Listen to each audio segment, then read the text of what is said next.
नमस्कार, इन खबर में आपका स्वागत है। मोदी सरकार ने दूसरी बार कार्यभार संभालने के बाद सबसे बड़ा फैसला किया था कि पेंशन की जद में सारे किसानों को ले आए थे।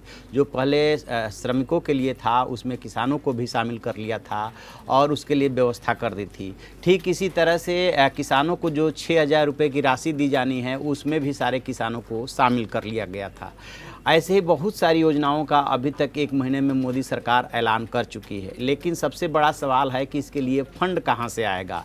सरकार के सामने ये संकट पहले भी था और अब भी है, क्योंकि जो राजकोषीय घाटा है वो लगातार बढ़ रहा है। बताते तो ये हैं कि इन 3-4 महीनों में ही राजकोषीय घाटा काफ़ी बढ़ गया है।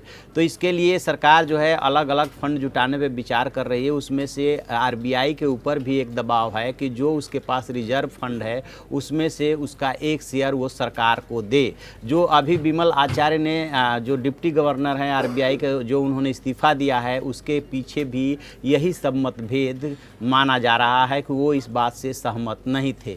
और दूसरा सरकार के पास उपाय ये है कि वो किसी तरह से टैक्स के दायरे को बढ़ाए और उस अमाउंट को बढ़ाए। तो इसी क्रम में एक खबर ये आ रही है कि जो लोग 10 करोड़ सालाना से ज़्यादा कमाते हैं, आप उनको सुपर रिच कह सकते हैं। और ये कमाने वाले कोई ज़रूरी नहीं कि व्यापारी हो, वो नौकरी पेशा वाले भी हो सकते हैं, बड़े CEO हो सकते हैं।